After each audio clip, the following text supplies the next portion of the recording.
in the state is when hospitals are less than 15% of their admissions are COVID related.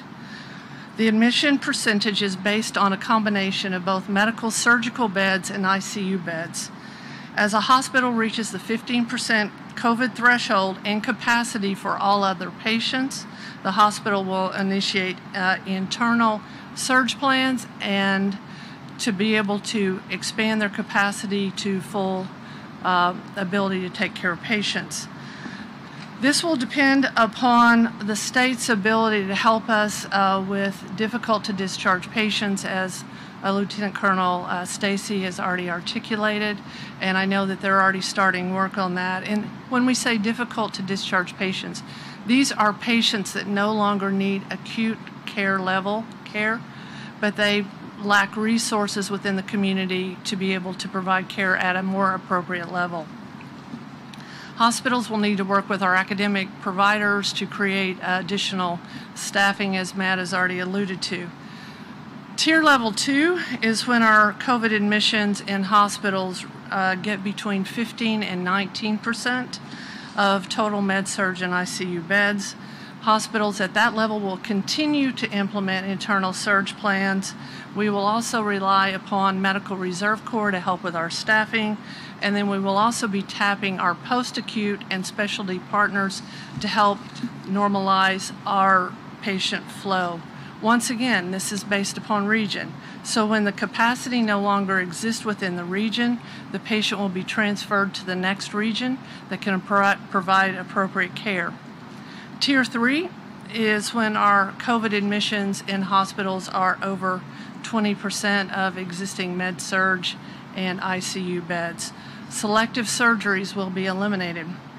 We will change staffing ratios to accommodate the higher patient demand, and our lower acuity patients will be transferred out of acute care to a more appropriate setting to create capacity for patients in need. Level 4, and let's hope we never get there, is when our admissions are greater than 40% and we have reached our capacity based on not only our internal surge plans, but also our region and state numbers. In that case, surgeries will be limited to only emergency cases, and at that time, unfortunately, we would be having to consider resource management tools to manage the demands on the hospitals. Let me make this very clear that this plan only works with optimal cooperation, not only from our state agencies, but our hospitals, along with nursing homes, long-term acute care, rehab hospitals, and specialty hospitals. And it will also take you as our citizens to make this work as well.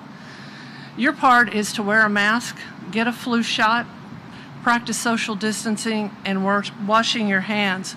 Truly, these are the only tools that we have today to prevent spread, and we are counting on all of the citizens of Oklahoma to do their part so that we do not overwhelm our system. On behalf of the exceptional caregivers that are providing this care, we plead with you to please take this seriously. Thank you.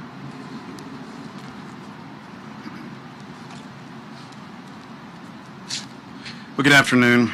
On behalf of Mercy Hospital, I want to welcome you to our campus. I also want to recognize Tim Pearson with Integris Health and Chuck Spicer with OU Medicine. They've been great partners with Mercy and the other health systems around our state.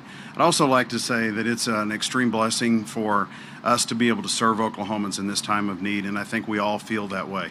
And so the level of cooperation. Patty, thank you, and Governor Stitt, thank you.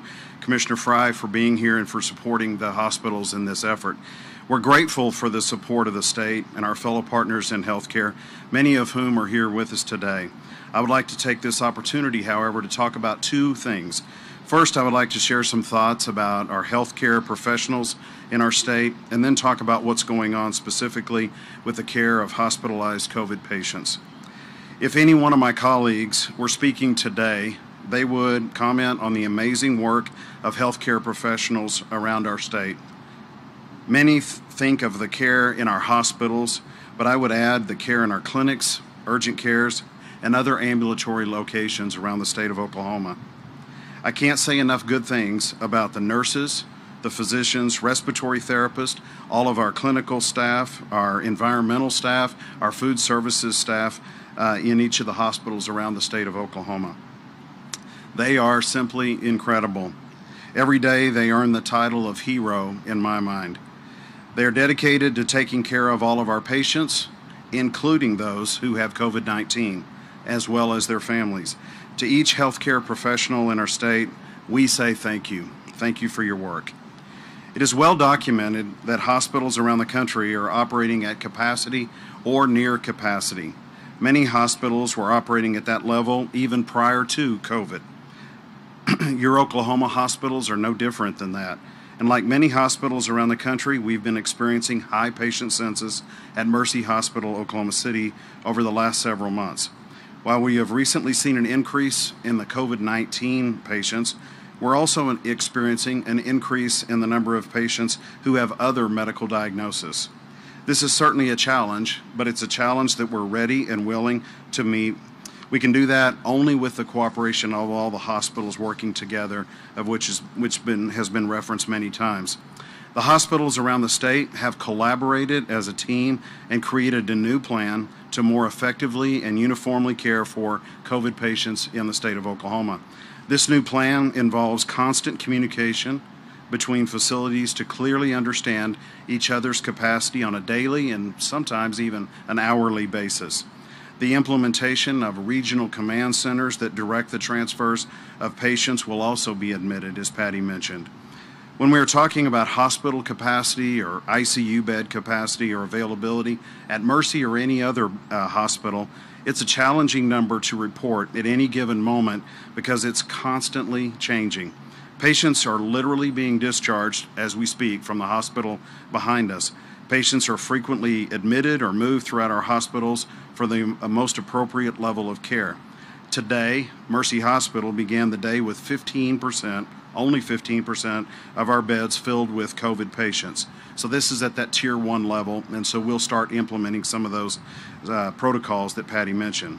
As a part of the new plan, we've also identified specific triggers that will tell us when it's time to modify our plans. So we've learned a lot over the last 7 months. Each of the hospitals have learned a lot. We've learned from each other. And so we might change our staffing models. We potentially could transfer to lower acuity facilities, as Patty mentioned. We're not at that point yet, and this new plan will allow us to work together directly to decide when and if the time is right and necessary. We're also working with rehab hospitals, skilled nursing, and long-term care facilities, and they play a very, very important part in the care of these patients.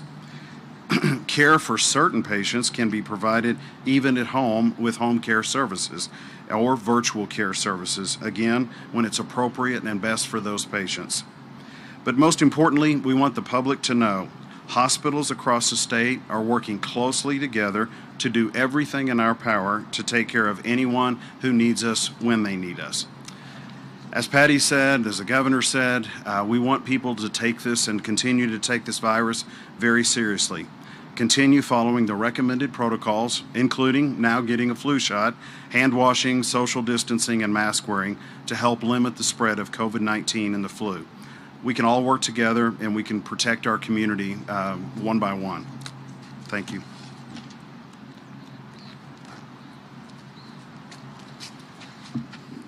Thank you, Jim. I want to thank everyone for their partnership on this. I think it's so important that we continue to work together to keep Oklahomans healthy. About 100,000 Oklahomans have now recovered from COVID-19. About 100,000. Like Dr. Fry said, there's about 14,000 that are within a 14-day period that are still fighting COVID. I want to remind those 100,000 that we really need you to give plasma. This morning I was at OBI, the Oklahoma Blood Institute, and met a lady named Tammy. And Tammy had received plasma. She got sick with COVID, received plasma from Representative Lowe, and it was just great, the connection. I'm proud to report that she recovered, but it's so important that we encourage Oklahomans that have recovered, and it's about 100,000, to continue to give plasma to help out our neighbors in need. You can find out more how to donate at obi.org, www.obi.org, or call 888-308-3924. With that, I'll open it up for questions for any of the folks up here.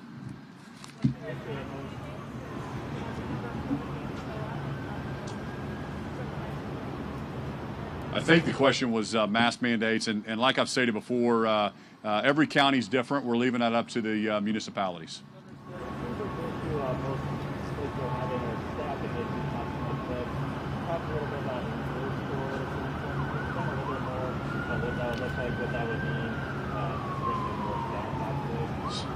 I think the question was staffing issues.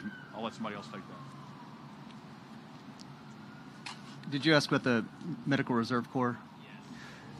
So people can volunteer to provide medical services, train professionals through the Medical Reserve Corps, and they can call and we can get them set up with through that process to be able to provide services and help out in places of need. We're also working with the hospitals. They are talking about really innovative ways to look at staffing in order to move forward to ensure that they have enough staffing to fulfill the needs. Has the state entered any agreement with the Medical Reserve Corps or any other licensing agency for reserve staffing? We did early in the response during underneath the catastrophic health emergency that was proclaimed. But we're in discussions again with hospitals about lists of things that they might need us to help them with, or the governor to help them with through this process, and that is one of those things. I have a couple of clarifications on the surge plan. So it's based on what percentage of admissions are COVID admissions at each individual hospital, is that right? That's regionally, yes. If 15 to 19% of admissions are COVID over 3 days, then that would activate that tier for that region. That's correct. Have all the hospitals signed up to be a part of that? Have they all agreed, yes, we agree, we will do all these things? They've all been working with the Hospital Association and us. Yeah, go ahead, Patty. It's not every hospital, but Patty. Thank you for that question. And it's important to note we've put this together very quickly because we're seeing the escalating numbers. So literally tomorrow we will be in communication with our hospitals so they understand these triggers and thresholds. They've been very good before with the different plans to be participants in that. So we fully expect our hospitals to embrace these changes. Rotation of regions, you mentioned at a certain point, patients, if their hospitals in one region are at capacity or at a certain level of capacity, rotated to another region. What does that process look like? Not actually rotated, I think that's your word, but let's just be clear that one of our challenges has been to understand where capacity exists. So this 15% threshold, the attempt is if we can better share data that all hospitals within a region will be sharing at the same level. And so we'll be spreading that out so their otherwise operations can continue. So we want to make sure that all the hospitals in the region get up to that 15%. Because what we don't want to see happen is one hospital has a lot of COVID, it's very disruptive to normal operations, where the hospital across town may have very little. So this is an opportunity for us to equalize within the region, to be less disruptive for patient flow if all possible. So literally, as a region fills up, we'll have to spill over into another region where capacity exists, and that's the basis of the plan. Regional command centers to manage that. Can you describe what their role will be and what exactly they will do? So essentially, these regional command, each of the hospitals stood up command centers when we started facing the COVID challenge. And so essentially we'll have one regional command center for each region. That regional command center's job is to look at the capacity of each of the hospitals and to make sure we do balance, as what Patty said.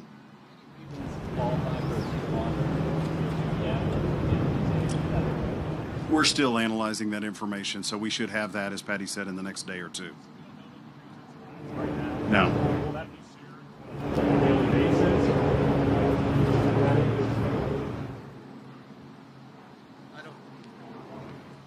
I don't have all that information with me today, but statewide we've been under 15%. So, but yeah, we'll be updating that, and we look at that every day as well. But we'll be sharing that, working with them very closely. And again, it's not a one day. They're doing 3 days. If they have to stay in that level for 3 days. Are you using any CARES Act funding for this? Are you using any CARES Act funding for this new surge plan? Are we using CARES Act funding for the surge plan? CARES Act has been funding has been very helpful throughout this whole process. We are not using the prior contracts. Have not been re-engaged at this time. Are we considering any other measures to help reduce transmission of this infection in our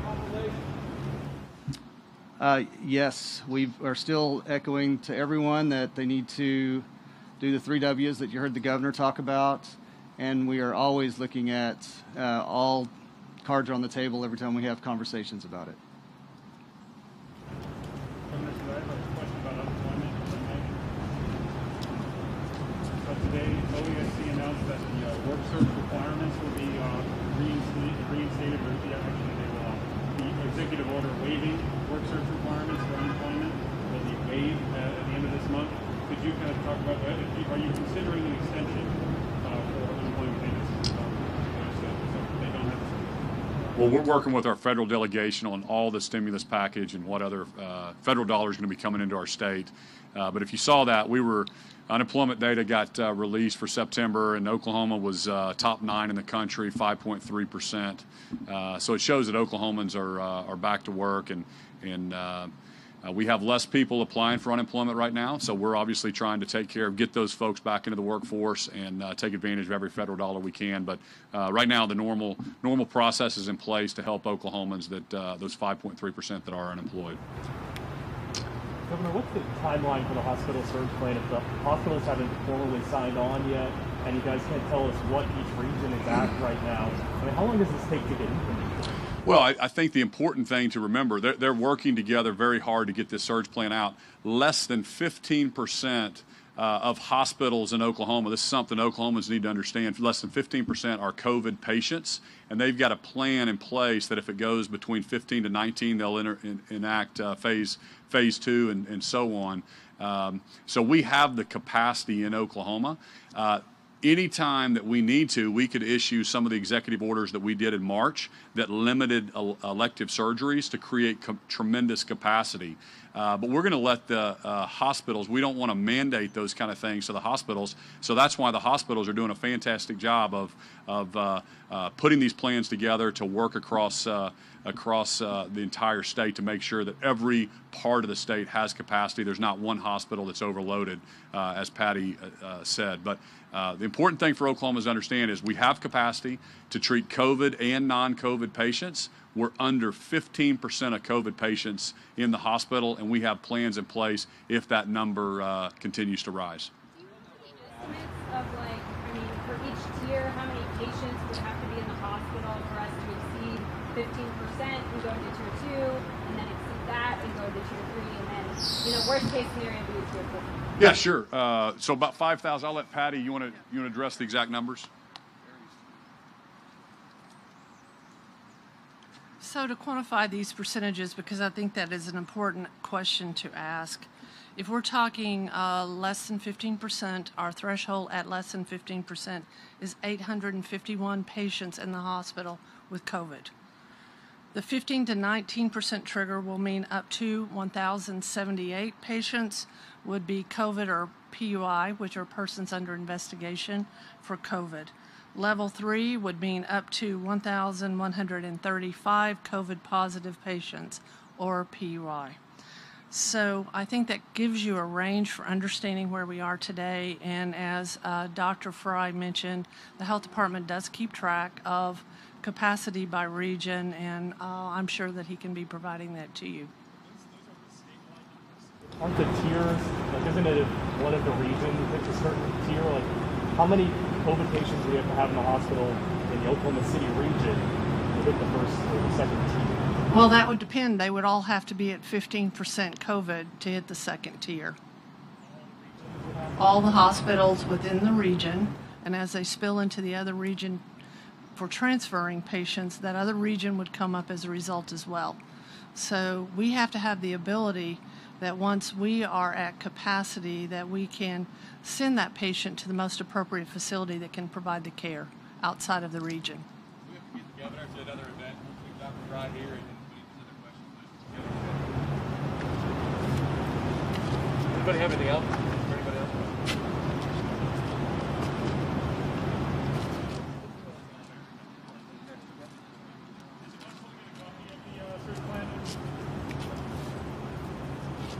Dr. Fry, can I ask you one more? First, I'll address your question about the copy of the surge plan. We will be publishing that when it's final on the Oklahoma State Department of Health website, where we publish the other surge plans. So. Guys, I guess you don't have a number, but what percentage each region is at right now? Will you be releasing? So we do calculate that. I just don't have that information with me. We usually do a 7-day rolling average, and we're in the process of, we've met with the hospital association and the hospital CEOs every day for the last week and a half, and it takes a while to really analyze everything. They did another survey throughout the state to find out, try to modify, like, what are our real capacity numbers that we can get to now based off of where what's going on in the state at this time. It just takes a while to get all that together and to work through it, but we'll have that out in the correct format as soon as possible. That'll be made public what each region is at any Yes. given time. Yes.